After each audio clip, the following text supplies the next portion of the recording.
नमस्कार दर्शको, मी आहे प्राची आणि तुम्ही पाहत आहात नागपूर समय मराठी बुलेटिन। आजच्या या विशेष अंकात आपण घेऊन येणार आहोत देश विदेशातील, राज्यातील आणि आपल्या परिसरातील सर्वात महत्त्वाच्या घडामोडींचा आढावा। राजकारण, समाज, आयोग, सांस्कृतिक, मनोरंजन आणि अनेक महत्त्वाच्या क्षेत्रातील ताज्या आणि ठळक बातम्या तुमच्या समोर मांडणार आहोत। तर मग वेळ न घालवता सुरू करूया आजच्या महत्त्वाच्या बातम्यांसोबत। कर्जमाफीची मागणीसाठी सुरू असलेल्या या आंदोलनात बोलणाऱ्या रविकांत तुपकर यांनी उद्धव ठाकरे आणि एकनाथ शिंदे यांच्यावर निशाणा साधला आणि त्यांनी म्हटले की हे दोन नेते जरी सार्वजनिकरित्या एकमेकांच्या विरोधात दिसत असतील तरी दिल्लीमध्ये एकत्र बसून जेवण करत असतात। त्यांच्या या वक्तव्यानंतर राजकीय वर्तुळात चर्चा उधारली आहे।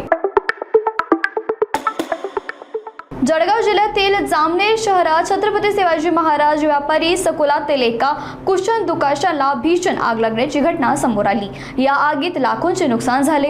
प्राथमिक माहितीनुसार या आगीत सुमारे 7 ते 8 लाख रुपयाचे सहित जळून खाक झाले आहेत। आग इतकी भीषण होती की जागीच जवळल्या 20 ते 25 फूट उंच उठत होत्या। स्थानिक नागरिकांनी तातडी आग विझवण्याचा प्रयत्न केला, मात्र आगीचं नियंत्रण मिळवण्यासाठी सुमारे 1 तास लागले। तोपर्यंत संपूर्ण दुकान जळून खाक झाली होती। नागपूरमध्ये दीक्षाभूमी विकासाबाबत मुंबई उच्च न्यायालय नागपूर खंडपीठापेक्षा प्रश्नाला महत्त्वाचा प्रश्न विचारला आहे।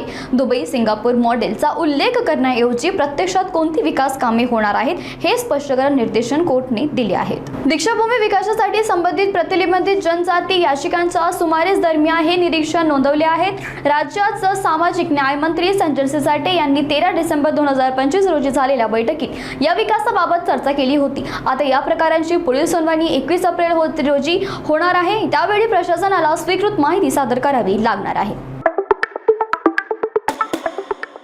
नागपूर शहर ब्रांच युनिट 5 ने छापा मारून सुमारे 9 लाख रुपयाच्या प्रतिबंधित गुटखा आणि पान मसाला जप्त केला आहे।